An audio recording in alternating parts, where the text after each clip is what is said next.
Chapter 2: How Your Habits Shape Your Identity and Vice Versa. Why is it so easy to repeat bad habits and so hard to form good ones? Few things can have a more powerful impact on your life than improving your daily habits, and yet it is likely that this time next year you will be doing the same thing rather than something better. It often feels difficult to keep good habits going on for more than a few days, even if the sincere effort and for the occasional burst of motivation. Habits like exercise, meditation, journaling, and cooking are the reasonable for a day or two and then become a hassle. However, once your habits are established, they seem to stick around forever, especially the unwanted ones. Despite our best intentions, unhealthy habits like eating junk food, watching too much television, procrastinating, and smoking can feel impossible to break. Changing our habit is challenging for two reasons. We try to change the wrong things. Second, we try to change our habits in the wrong way. In this chapter, I will address the first point. The chapter that follow, I'll answer the second. Our first mistake is that we try to change the wrong thing. To three layers of behavior change. To understand what I mean, consider that there are three levels at which change can occur. You can imagine them like layers of an onion. The first layer is changing your outcomes. This level is concerned with the changing your results, losing weight, publishing a book, winning a championship. Most of your goals are you set are associated with this level of change. The second layer is changing your process. This level is concerned with the changing in your habits and systems, implementing a new routine at the gym, decluttering your desk for better workflow, developing a meditating practice. Most of habits you build are associated with this level. The third and the deepest layer is you changing your identity. This level is concerned with changing your habits, your worldview, your self image, your judgments about yourself and others. Most of these beliefs, assumptions, and biases you hold are associated with this level. Outcomes are about what you get, processes are about what you do, identity is about what you believe. When it becomes building habits that last, when it comes to building system, 1% improvement. The problem is not that one level is better or worse than another. All levels of change are useful in their own way. The problem is the direction of change. Many people begin the process of changing their habits by focusing on what they want to achieve. This leads us to outcome based habits. The alternative is built identity based habits. With this approach, we start by focusing on who we wish to become. Imagine two people resisting a cigarette. When offered a smoke, the first person says, "No thanks, I'm trying to quit." It sounds like a reasonable response, but this person still believes they are a smoker who is trying to be something else. They are hoping for their behavior will change while carrying out around the same belief. The second person declines by saying, "No thanks, I am not a smoker." It's a small difference, but this statement signals a shift in identity. Smoking was a part of their former life, not their current one. They no longer identify as someone who smokes. Most people don't even consider identity change when they set out to improve. They just think, "I want to be skinny," outcome, and if I stick to this diet, then I'll be skinny. Process. They set goals and determine the actions they should take to achieve those goals without considering the belief that drive their actions. They never shift the way look at themselves. They don't realize that their identity can sabotage their new plans for change. Behind every system of actions are the system of beliefs. The system of democracy is found on beliefs like freedom, majority rule, and social equality. The system of dictatorship has very different set of beliefs like absolute authority and strict audience. You can imagine many ways to try to get more people to vote in a democracy, but such behavior can change would never get off the ground in dictatorship. That's not the identity of the system. Voting is a behavior that is impossible under a certain set of beliefs. A similar pattern exists whether we are discussing individuals, organizations, or societies. There are a set of beliefs and assumptions that shape the system and an entity behind the habits. Behavior that is incongruent with the self will not last. You may want more money, but if your identity is someone who consumes rather than creates, then you will continue to be pulled out towards spending rather than earning. You may want better health, but if you continue to prioritize comfort over accomplishment, you will be drawn to relaxing rather than training. It's hard to change your habit if you never change the underlying beliefs that led to your past behavior. You have a new goal and a new plan, but you have not changed who you are. The story of Brian Clark, an entrepreneur from Boulder, Colorado, provides a good example. For as long as I can remember, I have chewed my fingernails. Clark told me I started as nervous habit when I was young and then morphed it into undesirable grooming ritual. One day I resolved to stop chewing my nails until they grew out a bit. Though mindful willpower alone, I managed to do it. Then Clark did something surprising. I asked my wife to schedule my first ever manicure. He said my thought was that if I started paying to maintain my nails, I would not happen I would not chew them, and it worked, but not for the monetary season. What happened was the manicure made my fingers look really nice for the first time. The manicurist even said that other than the chewing, I had really healthy and carry and attractive nails. Suddenly, I was proud of my fingernails, and even though that's something I would have never aspired to, it made all the difference. I never chewed my nails since, not even single close call, and it's because I now took pride in properly care for them. The ultimate form of intrinsic motivation is when habit becomes part of your identity. It's one thing to say I am the type of person who wants it. It's something very different to say I am the type of person who is this. The more pride you have in particular aspect of your identity, the more motivated you will be to maintain the habits associated with it. If you are proud of how your hair looks, and you will develop all sort of habits to care for and maintain it. If you are proud of the size of your biceps, you will make sure you never skip an upper body workout. If you are proud of your scarves or your knit, you will be more likely to spend hours knitting each week. Once your pride gets involved, you will fight tooth and nail to maintain your habits. Truth behavior change is identity change. You might start a habit because of motivation, but the only reason you will stick with one is that it becomes part of your identity. Anyone can convince themselves to visit the gym or eat healthy once or twice, but if you don't shift the belief behind the behavior, then it is hard to stick with the long term changes. Improvements are the only temporary until they become part of whom you are. The goal is not to read a book, the goal is to become a reader. The goal is not to run a marathon, the goal is to become a runner. The goal is not to learn an instrument, the goal is to become a musician.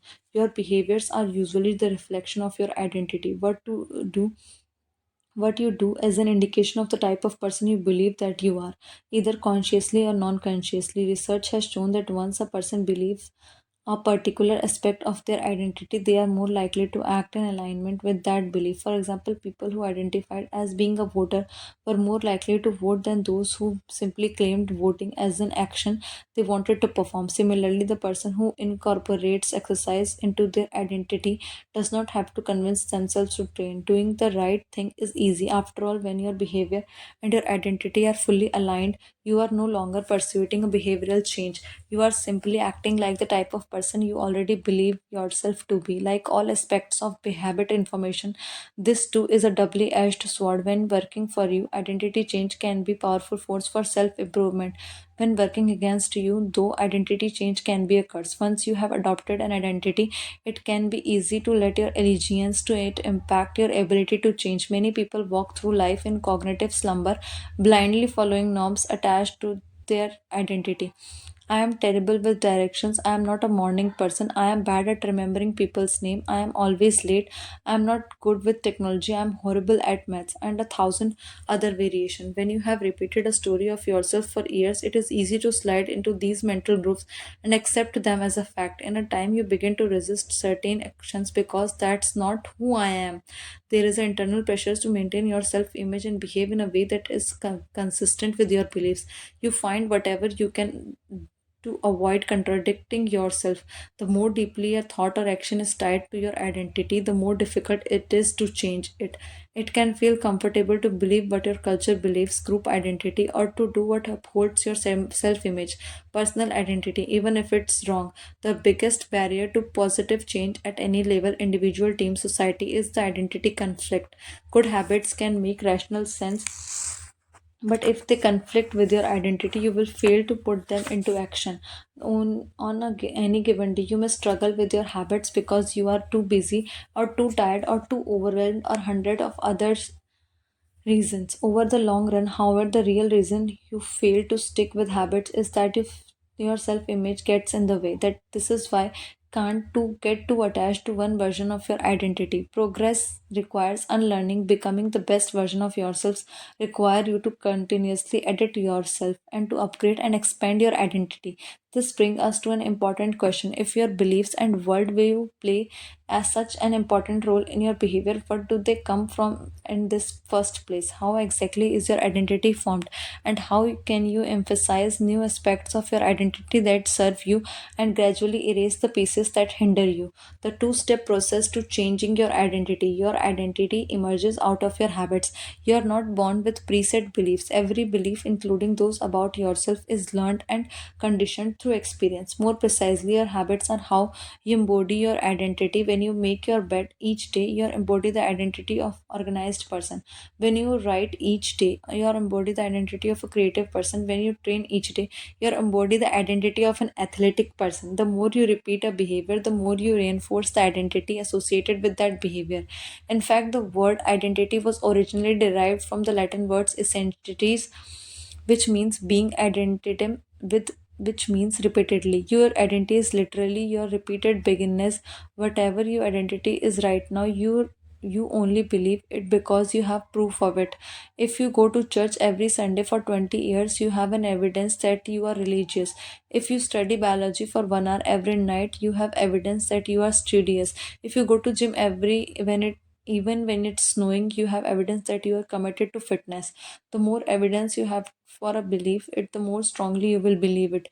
For most of my early life, I did not consider myself a writer. If you were to ask of an high school teachers or college professors, they would tell you I was an average writer at best, certainly not a standout. When I began my writing career, I published a new article every Monday and Thursday for first few years. As the evidence grew, so did my identity as a writer. I did not start out as a writer. I became one through my habits. Of course, your habits are not only your actions that influence identity by virtue of their frequency, that they are usually most important ones. Each experience in life modifies your self-image, but it's unlikely you would consider yourself a soccer player because kicked a ball once and are an artist because you scribbled the picture. As you repeat these actions, however, the evidence accumulates and your self-image begins to change. The effect of to one of experiences tend to fade away while the effect of habit getting enforced with the time, which means your habits contribute to most of the evidence that shapes your identity. In this way, the process of building habits is actually the process of becoming yourself. This is gradual evolution. We do not change by snapping our fingers and deciding to decide to be someone entirely new. We can change bit by bit, day by day, habit by habit. We are continually undergoing a micro evolution of the self. Each habit is like a suggestion. Hey, maybe this is who I am. If you finish a book, then perhaps you are the type of person who likes reading. If you go to the gym, then perhaps you are the person who likes exercise. If you practice playing the guitar, perhaps you are the type of person who likes music. Every action you take is a vote for the type of person who wish to become. No single instance will transform your belief, but as the votes build up, so does the evidence of your new identity. This is the one reason why meaningful changes does not require radical change. Small habits can make a meaningful difference by providing evidence of new identity. And if a change is meaningful, it is actually big. That's the paradox of making small improvements. Putting this all together, you can see the habits are the path to changing your identity. The most practical way to change who you are is to change what you do. Each time you write a page, you are a writer. Each time you practice a violin, you are a musician. Each time you start a workout, you are an athlete. Each time you encourage your employees, you are a leader. Each habit not only get results but also teaches you something far more important, to trust yourself. You start to believe you can actually accomplish these things. When the votes amount up and the evidence begins to change, the story you tell yourself begins to change as well. Of course, it works the opposite way too. Every time you choose to perform a bad habit, it's a vote for that identity. The good news is that you don't need to be perfect in any election. There are going to be votes for both sides. You don't need to be unanimous vote to be win an election. You just need to a majority. It does not matter if you cast a few votes for a bad behavior or for an unproductive habit. Your goal is to simply win the majority of time. New identities require new evidence. If you keep casting the same votes you have always cast, you are going to get the same results you have always had. If nothing changes, nothing is going to change. It's a simple two-step process. Decide the type of person you want to be, prove it to yourself with small wins. First, decide who you want to be. This holds at any level, as an individual, as a team, as a community, as a nation. What do you want to stand for? What are your principles and values? Who do you wish to become? These are the big questions, and many people are not sure where to begin, but they do know what kind of results they want. To get six pack abs, or to feel less anxious, or to double their salary, that's fine. Start there and work backward from the results you want. Type of person who could get those results. Ask yourself, who is the type of person that could get the outcome I want? Who is the type of person that could lose 40 pounds? Who is the type of person that could learn a new language? Who is the type of person that could run a successful startup? For example, who is the type of person who could write a book? It's probably someone who is consistent and reliable. Not now, your focus shifts from writing a book or outcome based to be being able type of person who is consistent and reliable, identity based. This process can lead to beliefs like, I am the kind of teacher who stands up for her students. I am a kind of doctor who gives each patient the time and empathy they need. I am kind of manager who advocate for employees. Once you have handled on the type of person you want to be, you can begin taking small steps to reinforce your desired identity. I have a friend who lost over 100 pounds by asking herself, what would a healthy person do? All day long, she would use this question as guide. Would if a healthy person walk or talk a cab? Would a healthy person order a burrito or salad? She figured if she acted like a healthy person long enough, eventually she would become the person. She was right. The concept identity based habits is our first introduction to another key theme in this book, feedback loops. If your habit shapes your identity and your identity shapes your habits, it's a two-way street. The formation of all habits is a feedback loop, a concept we will explore in the depth in the next chapter, but it is important to let your values, principles, and identity drive the loop rather than your results. The focus should always be on becoming that type of person, not getting a particular outcome. The real reason habits matter. Identity change in the North Star of habit change. The remainder of this book will provide you step by step instruction on how to build better habits in yourself, with your family, your team, your company, and anywhere else you wish. But the true question is, are you becoming the type of person who you want to become? The first step is not what or how, but who. You need to know who you want to be. Otherwise, your quest for change is like a boat without a rudder. And that's why we are starting here. You have the power to change your belief about yourself. Your identity is not set in stone.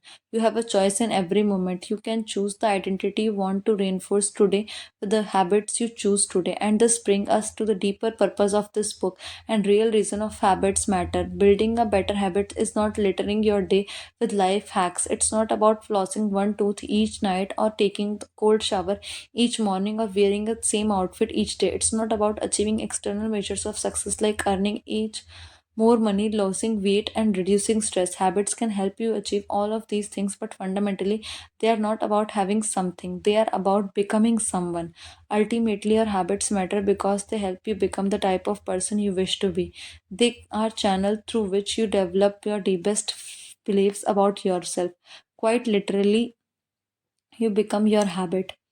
Chapter summary. There are three levels of change: outcome change, process change, and identity change. The most effective way to change your habit is to focus not on what you want to achieve but on who you wish to become. Your identity emerges out of your habits. Every action is a vote for the type of person you wish to become. Becoming the best version of your life requires you to continuously edit your beliefs and to upgrade and expand your identity. The real reason habits matter is not because they get you better results, although they can do that, but because they can change your beliefs about yourself.